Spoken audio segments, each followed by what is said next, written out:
Subscribe and keep watching for a special offer coming soon from Olight. UtahGunExchange.com, the nation's patriot marketplace. Buy, sell, trade. Do you like knives? Do you like cutting things? Watch till the end of this video and Blade HQ is going to cut some things. All right, so we got some more of the Condor designs now. I'm here with Joe Flowers. Howdy. Joe, What's up, man? How you been? dude, doing well? Good to finally shoot a video with you. What's been 4 years? Yeah, well, we just keep missing each other and know. stuff. And the other interesting thing is you actually got me sitting down, which is also unheard of at these shows. That's true. That's true. I've never seen you sit down in your whole life. All right. Well, let's talk about some of your new designs and what's going on this year. Well, we have a big widespread table here. Not all of these are my designs. Some of these are ones that Condor's done too, and we have some new designers as well.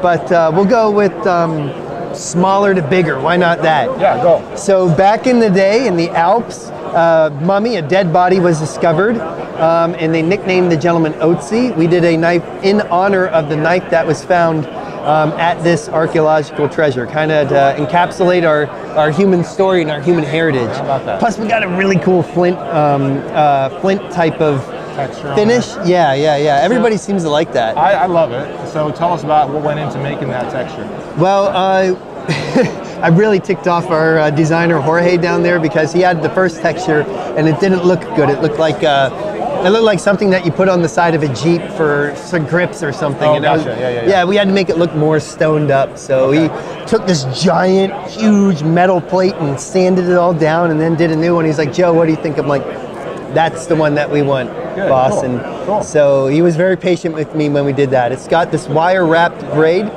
This wire wrap is recessed, so it doesn't really touch your hand and cut up your hand too much. People are always worried about that, but I use knives a lot, and I'm all about the ergonomics, and that's important. So when you see that wire braid, that's just for grips, but more just for looks, and just Has for a your little bit of viewing grip pressure. when your fingers kind of sink into it, but it's not outside so much and Exactly. like interfering with Yeah, what you're it's like cycling on a 1911 or something. Yeah, you know, it's yeah. important. Yeah. Now the Otzi knife that he had like a basket style made out of a type of reed, I believe. We can't necessarily do that, so we went with a smaller, more primitive style pouch. Check out the leather on that though. It's beautiful, man. These are all made in El Salvador, which is a country smaller than South Carolina, and that country is primarily a boot making country, and that kind of shows in some of the material that we work with. Excellent. If I just made this knife just like this, it would be boring. All right, man, it just looked like a kitchen knife or something. I don't know. It'd still be a good knife. Yeah, it'd still be a great knife, but man, it would be lame. right. So first we started by going, all right, what can we do to make this sexier? Then I started looking at Polynesian designs, and we called this the indigenous because there's a lot of Sami style. This is a Scandinavian reindeer herding culture that has carvings on a lot of their puko style blades.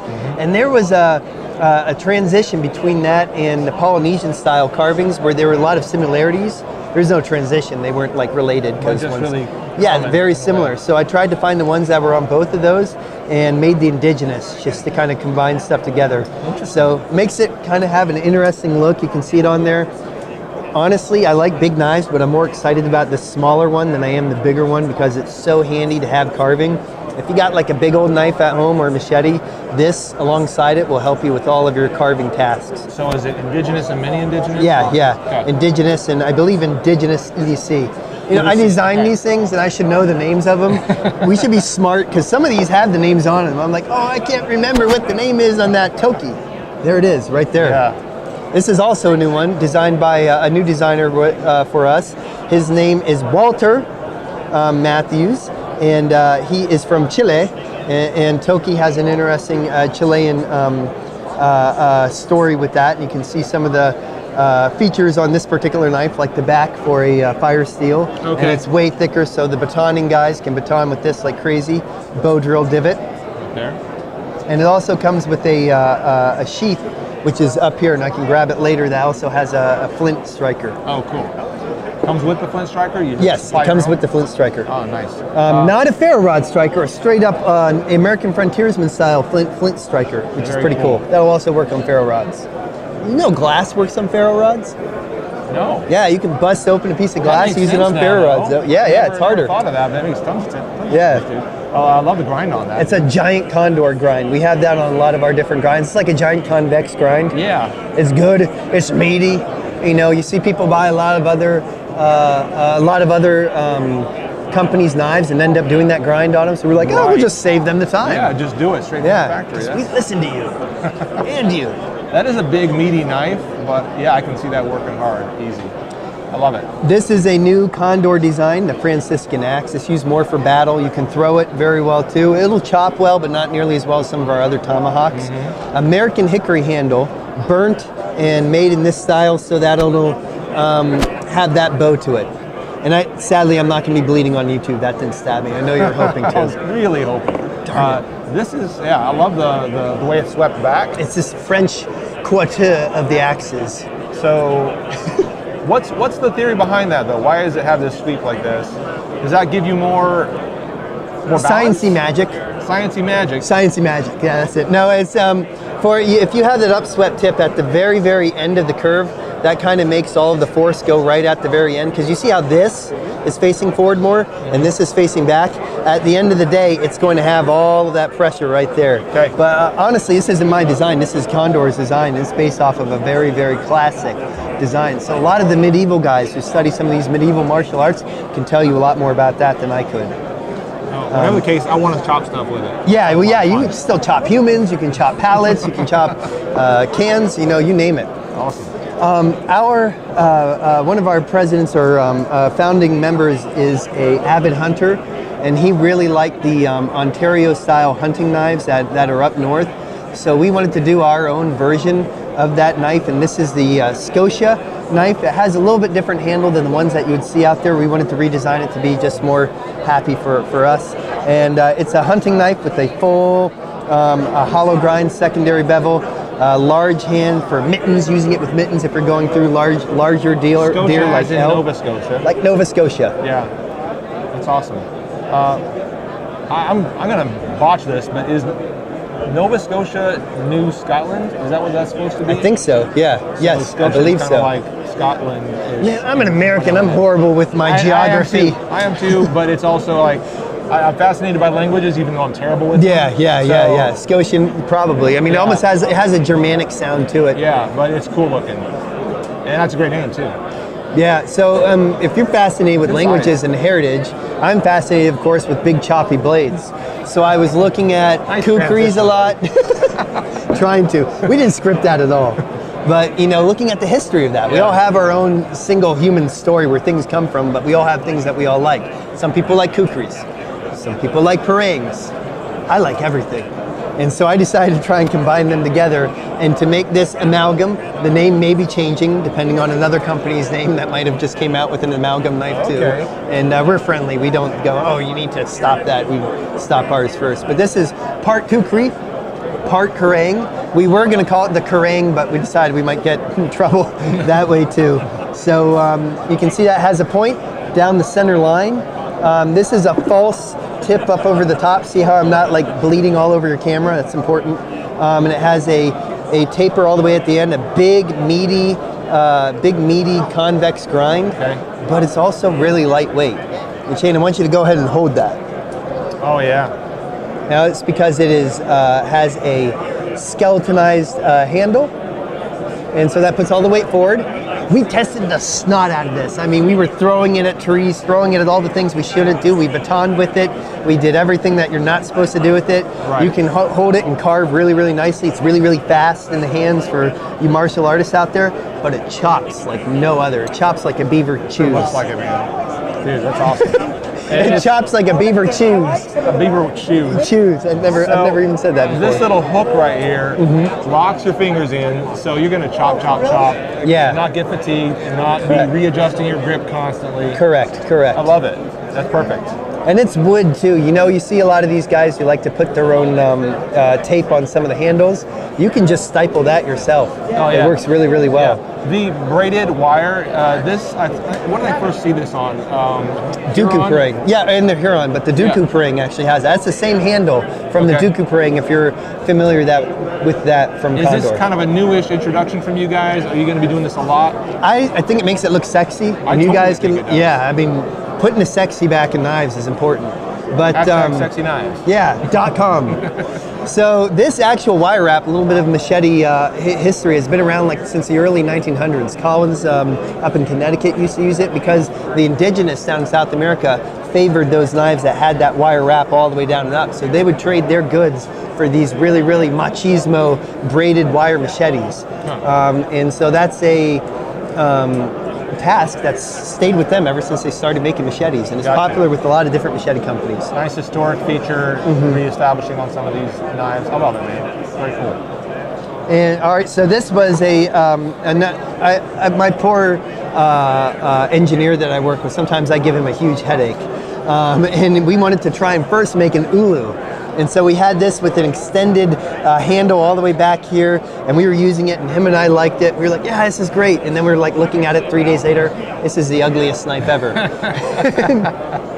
So we went back on it and took it back, and this is called the Nulu Julu because it's a collaboration between Jorge Umana from Condor and myself trying to make a kitchen knife that's more of a camp knife. Okay. Back in the old days, in the early 1900s, 1800s, even the 1700s, these knives, these kitchen knives were camp knives. They were used for everything. So they had a more thin look to them to butcher animals, but they were still very, very usable. So this is a dead sexy kitchen knife called the Nulu Julu. Weird name, awesome design. Check out how thin the wood gets right there. Very sexy feature. That's important for the pinch grip. Yeah. Pinch grip is used a lot, and that's why we have bevels on some of our knives here. Right. Pinch grip is used a lot in culinary cutlery arts. Right. There's another one, culinarycutleryarts.com. So that's used a lot, but it's actually a great way to choke up on any knife and use it for fine carving and stuff. It looks like we have a long flat grind going all the way down from the spine. Yeah, it's and a kitchen knife. Yeah, exactly. So that's what we're going. That's going to be made out of 440 stainless steel. Okay. I believe. Sometimes I mess up the specs because my brain starts to swell after the end of the day. And we have not been throwing out MSRPs at all, but no. Will that be on the website? Yeah, that'll be on the website. This one will probably be in the $50 range. Okay. We have a polypropylene knife that'll be street price around $30 to $40 with $10.95 coming out in the future called the Pterosaur. Be looking for that. Okay. We don't have the prototype here because we're still fixing it. It's a polypropylene injection molded sheath, but we want to bring sexy back to the budget bushcrafting market too. Excellent. Cool. Our prices have gotten a little bit higher in the past because we've been trying to oust some of these guys who are selling our stuff at wholesale prices and really hurting the mom and pop stores that want to sell Condor. But now finally our prices can go back down. So you'll be seeing that hopefully in the near future. What happens when you fall off your boat with your knife? Where's your knife go? Hopefully with you. Yeah, but in the water, right? Yeah. Well, this one floats. It's got a cork handle. So fishing knife, commonly fishing knives around water. This is a new fishing knife, the Angler that we have. It has a combination wood cork handle. The cork helps it float. And it's very, very thin for, your fillet stuff. I press that down, good.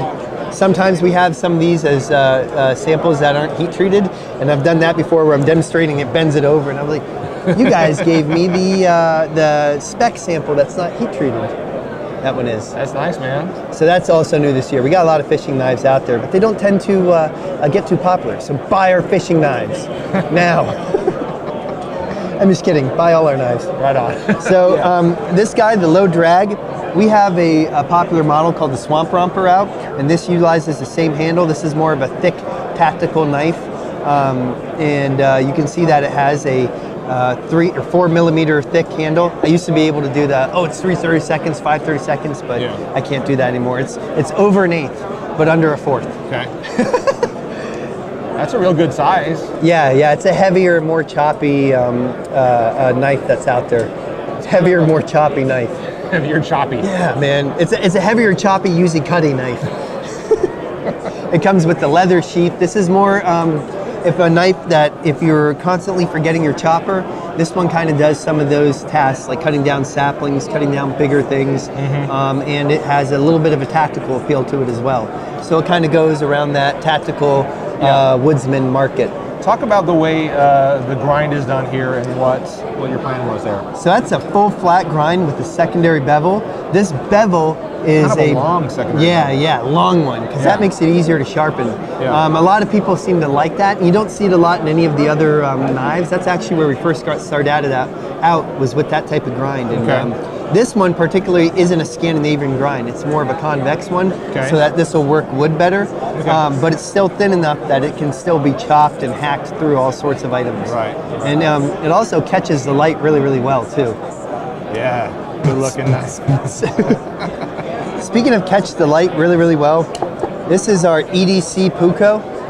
We're now working with linen micarta, the linen paper micarta. So this paper micarta is blacker, it's deeper, it gives it a more sexy appeal when you buff it. And I seem to put a Scandinavian grind, if you know what that is, on all my knives. Sure. So I'm like, all right, I'm gonna start with the Puko without a Scandinavian grind because this will be an everyday carry one. Okay. That's what more of your more common full flat, small secondary bevel knife that's out there. Yeah, why not? That's cool, man. Now that's inspired by a really, really cool knife. The gentleman, the designer, isn't around anymore. The Verkapala Puko that's out there that used to be made by, I can't remember it. This is one of my favorite knives of all time.